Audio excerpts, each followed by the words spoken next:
I think I'm about to get fired because they just put a random meeting on my calendar with HR. Girl, I know what that means. If you're black and you have an office job, okay, especially if you work in tech and you feel like something is going on at your job, something is going on at your job. So I just came across a content creator talking about how and why Black women are being laid off from their corporate jobs in such large numbers. And she says it's because they never wanted us there. And that is so true. In this video, we take a look at Black Americans sharing their experiences on their jobs being targeted for termination. Black women who are the heavily hit share their experiences on how they suspected that their jobs were being targeted and they could possibly lose their jobs. So let's watch the following videos as they share their experiences. Then we'll come back here and discuss further about it. But before we watch the videos, if you haven't yet liked this video, kindly like the video and also subscribe to the channel. Let's watch the videos together. So I just came across a content creator talking about how and why Black women are being laid off from their corporate jobs in such large numbers. And she says it's because they never wanted us there. And that is so true. You guys, I used to be an accountant. I've worked in the corporate space and I've worked in the government space. They don't want us there. You know, when I used to get hired by jobs and shortly after I started, it would just be weird vibes. I used to say, you know, I think they only hired me because they have a secret bet going around of how long I will stay or how long I'll put up with the bullshit. And I'm a person that has high self-esteem and a very low tolerance for bullshit. You are not going to play on my head, Sob. You're not going to play in my face, play on my intelligence, treat me a certain kind of way. You're not going to throw rocks and hide your hands. I mean, I don't have any patience for spiritual or psychological warfare. So you can imagine I did not stay in corporate very long. And when I say not long, I mean like less than 3 years. I did not stay in corporate long because it is psychologically and mentally draining. This is why so many of us have an issue with autoimmune disorders or again, trauma and health problems, and our nervous system is so destroyed, and it's because we are in spaces where we are not wanted, and the people are letting you know that silently. And it's not silently, but they're doing, again, little pesky things, or they're leaving you out of meetings, or they're quiet, firing you, or again, they're putting you in uncomfortable situations, or my favorite one, they have a mess going on and they only hire you to clean up the mess. Like, we deserve better. Imagine going to school and getting into debt only to be at a company as the cleanup girl, or only at the company to be the scapegoat, or only at the company as the diversity hire. Like, we deserve better. We need to stop begging for acceptance and begging to be in rooms that we're not wanted. Corporate America is not made for Black people. I think I'm about to get fired because they just put a random meeting on my calendar with HR. Girl, I know what that means. If you're black and you have an office job, okay, especially if you work in tech and you feel like something is going on at your job, something is going on at your job, don't let anybody gaslight you. We are being targeted for termination. I had a situation in my job about 2 months ago, okay? Mind you, I've been working for this company going 3 years, okay? 3 years in December. I've never had a bad performance review, okay? So I was going into one of these, a monthly performance review. I was really not expecting anything out of it. Out of a sudden, they started talking about my performance review. They're like, oh, you had terrible performance review this month. Your quality is very low, blah, blah, blah, blah, blah, blah, blah, blah, blah. And I'm just like watching, I'm like, this does not feel right. Mind you, this is the first time ever I'm having a situation where my quality is low. So they kept on talking about how bad my quality was for that month for almost 20 minutes. Then out of nowhere, are we gonna have to put you on an improvement plan? I'm like, I beg your pardon? They're like, yeah, we have to put you on an improvement plan for 3 weeks, and we're gonna see how it's gonna go from there. I'm like, this cannot be serious, especially because my performance review, my quality from last month was 100%, and my quality for the month before that was 98%. And I'm just sitting there listening to this guy tell me that my quality dropped at 86%, and I'm like, My quality dropped at 86%. Just like that. And just like that, you want to put me on improvement plan. And they said, well, we're going to have to monitor everything you do for the next 3 weeks. We have to check your quality. We will have to follow up with you. We're going to see if there's anything that comes up. We will send you feedback and all that stuff. I was like, okay. So on the first week, I talked to my team lead and I was like, can I get all the feedback that was used to actually, quantify my quality?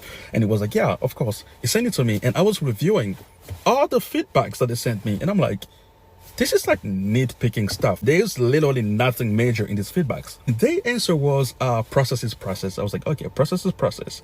That's the answer. Process is process. Okay, cool. Now here's where it gets funny. First week goes by 100%. No problem. Second week goes by 100%. And third week goes by 100% still. And I'm like, can we just like close this thing already? And my team lead was like, yeah, I'm going to talk to the managers. My team lead gets back to me, is like, okay, they said, although your quality is perfect, they have noticed a drop in your productivity. And I'm like, y'all can't be serious right now. Now my productivity is a problem. I'm like, okay, what if I cannot match productivity with quality? What's going to happen if you are not able to satisfy? They might have to let you go. I was like, So eventually these 2 weeks passed and both my quality and productivity was at a high level. So they really had nothing to use against me at that point, right? Anyways, they did not get back to me for another, I think, 2 weeks. Like, I don't know what was going on there. They did not get back to me. They didn't say anything. And just like one of these days, they randomly like got me in a room and they were like, oh, so sorry that we didn't get back to you sooner, blah, blah, blah, blah, blah, blah, blah. And it's just like, well, thank you for going through this. We're just going to go ahead and close it. And the whole time they were talking, I was just like, yeah, y'all tried it. Y'all tried it. Y'all thought you were going to get me out like that. Y'all, I think I'm about to get fired. Because they just put a random meeting on my calendar with HR. Girl, I know what that means. Just get it over with. Like, just text it to me. Is experiencing a moment of significant change. So this has to require us to manage the business more tightly, focusing on billability. So we in the other sectors have been working through efforts to increase staff billability to reach FY26 billability targets. And so we're continuously evaluating the location or the expertise or the years of experience, right? And so the decision is not made lightly by the leaders in the health account, but at this time, we're moving forward with your formal severance notification detail. And so now I am going to have Adam discuss the next steps, right? And it would be on August 18th, which would be 10 business days from today. You are eligible for a severance payment, which is calculated based on your role and your tenure with the organization, and is because of this action, your access will be shut off tomorrow morning at 7 a.m. Eastern time. I just came to the realization that I'm one of the 300,000. So when I came maybe 2 months ago and told y'all that I was unemployed, I'm switching to entrepreneurship, like I was so focused on what was happening to me, I didn't realize that this was literally happening to 300,000 women, Black women, across the country. We've been fooled. We've been bamboozled. We were told, get the degrees, get the education, get the experience, be professional, dress a certain way, talk a certain way, and you'll never be without. You'll be able to climb the ladder. They'll never be able to fire you. And then boom, 300,000 Black women lost their jobs in the last 90 days. It doesn't sit right with me. It doesn't sit right with me. I know it's not going to sit right with anyone who listens to this, who has any empathy or understanding of what it means to be a Black woman in America. And now we are being targeted. I've been sitting with this article for the past couple of days, and it finally clicked. Let's read and comprehend together. Black enterprise. April jobs report. Black women lost 106,000 extra jobs, most among all workers. I think this sister is comprehending the impact of this. But again, let's take it a step further. Reading and comprehension, one builds on the other, right? 1 month, April 2025. Not only did Black women lose jobs on par with the other demographics in the workforce, an additional 106,000 Black women lost jobs, most among all workers. So not just 106,000 Black women lost jobs, no, over and above all the other demographics. So I hope you're picking up what I'm putting down. I'm Angela. I experienced a corporate layoff in June of 2023 after a 30-year career in human resources and talent acquisition. I have since moved into the beauty and wellness space as a licensed esthetician and skincare entrepreneur. If you're not a Black woman, you're welcome to stay and listen to the rest of the commentary if you're still here. But if you are in fact a Black woman, I really want to leave you with 2 things. Number 1, this is hard. And it's scary. Please do not underestimate the mental, emotional, and physical toll of a layoff. Being laid off as a Black woman can be a very unique experience. If you know, you know. If it's not you, ask a friend who's been laid off why it is so difficult to recover from. If you, in fact, have been laid off, let people know how you feel, because a closed mouth won't get fed. I just got let go from my job as part of organizational shifts and return to office. As you guys know, I have been a remote employee for the past 5 years, really since the beginning of the pandemic. And I'm crying not because I'm sad that I got let go. Obviously, the instability of losing an income always sucks. What sucks most about being let go is somebody taking control out of your hands. I always preach internally and here at home that we have got to be the people in the driving seat of our futures, of our careers. And when a company takes that control out of your hands, it sucks, because all of a sudden the plan that you had, the roadmap that you were on board for, is gone. Now you've got to start over.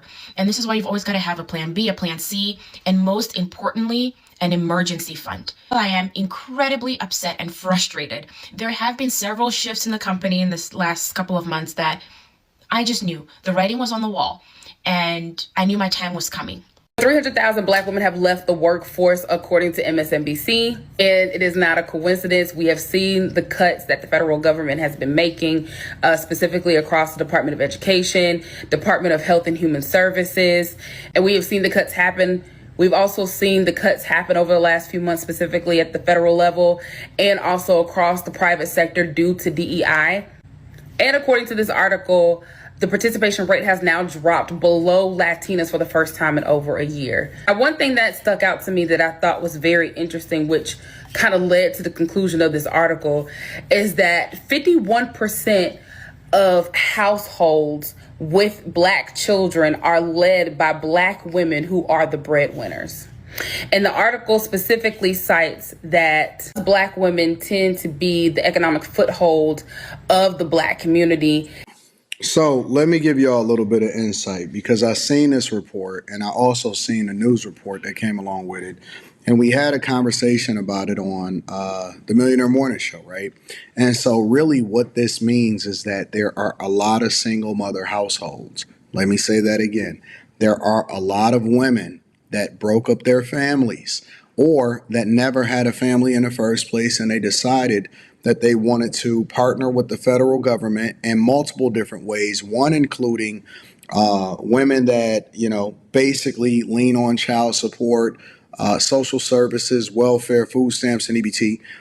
That comes along with also when they do get educated or when they do get a job, regardless of what field of study, even if it's not a field of study that is what society needs, they were basically somewhat guaranteed a job or a government contract or to work for a government contractor when it came to the federal government.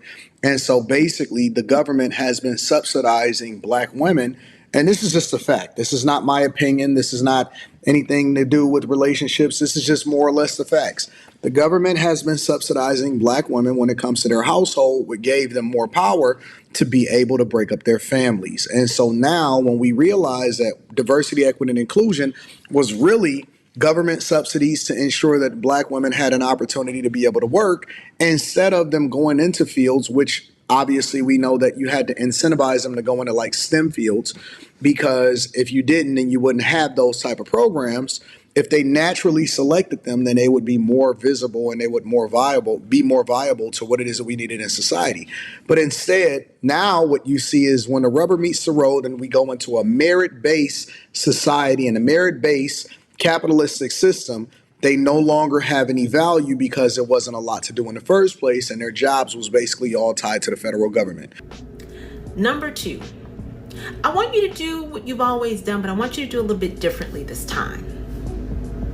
Because the beautiful Aaliyah told us to dust yourself off and try again. But this time, I want you to do it for you.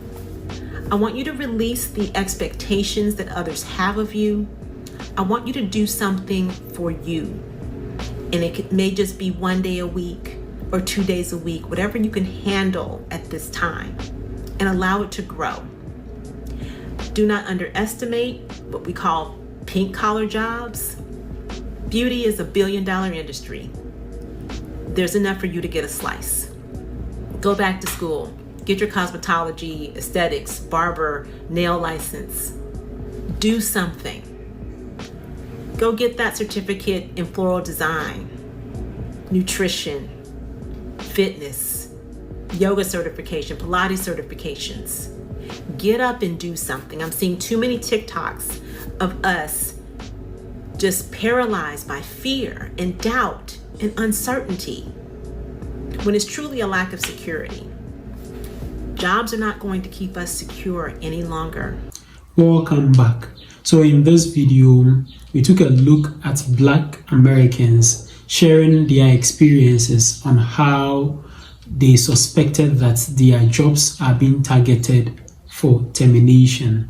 Now, Black women are the heavily hit when it comes to job losses in the United States of America, and they also share their experiences. Now, one article stated that Black women who have lost their jobs in the past 90 days is around 300,000. Another article published also stated that Black women have lost about 106,000 jobs more or extra than any demography of people in the United States of America. So it looks like Black women are the heavily hit when it comes to job losses in the United States of America. Now, it also looks like 3 years is the imaginary number of years that Black people can spend in corporate America, because listening to almost all the stories, they had issues after the 3rd year, or when it is getting close to the 3rd year. That is when majority of these people were now getting issues or complaints from their HR and their employers. Now let's take a look at the situation of the gentleman who says that he works in a tech company. He said he has been working with a tech company for 3 years and they have had no issues at all with him, with anything that has got to do with his quality of service or productivity or anything of that sort for an entire 3-year period. But right after 3 years, that is when he was called that his quality had reduced, and so they were going to look into why his quality has reduced. Now, he stated that 2 months prior to that, his quality was around 98%, and the month prior was 100%. So how would you even call that a reduction in quality? But he says that they told him that they were going to put him on an improvement plan in order for him to improve. And when he was put on the improvement plan, for the first month, his quality was at 100%, the second month to 100%, and the third month to 100%. So this clearly showed that there wasn't anything that much lost when it comes to his quality. They were just trying to find something in order to get him out of that corporate job. Now he says after the third month, they also said again that even though his quality has improved, they had a problem with his productivity. So it looks like they are shifting from one end to the another, trying to find fault with him in order for them to lay him off. But he says with that too, for a couple of months after they checked, both his quality and his productivity were at their peak, and so they had no basis in order for them to terminate his appointment with the company. He went on to state that after they had put him on another improvement plan for a couple of months, both his quality and his productivity were at their peak, and so they had no basis in order to terminate his appointment. And he says that they didn't even get to him for him to get to know the response to the review, and they had to come back and state a whole lot of things that they are sorry and all that, and so blah blah blah blah blah, those kind of things. And this is how some Black people share their experiences, or these are some of the experiences that Black people go through when they suspect that their appointment is about to be terminated. Kindly share your thoughts on this in the comment section below, and don't forget to share this video with your friends and your family on other social media platforms like WhatsApp, Facebook, Instagram, X, TikTok, and other social media platforms. Also, don't forget to subscribe to the channel. Just click the subscribe button down here, click on the subscribe button, click as well on the notification bell, and I'd like to see you again in my next video.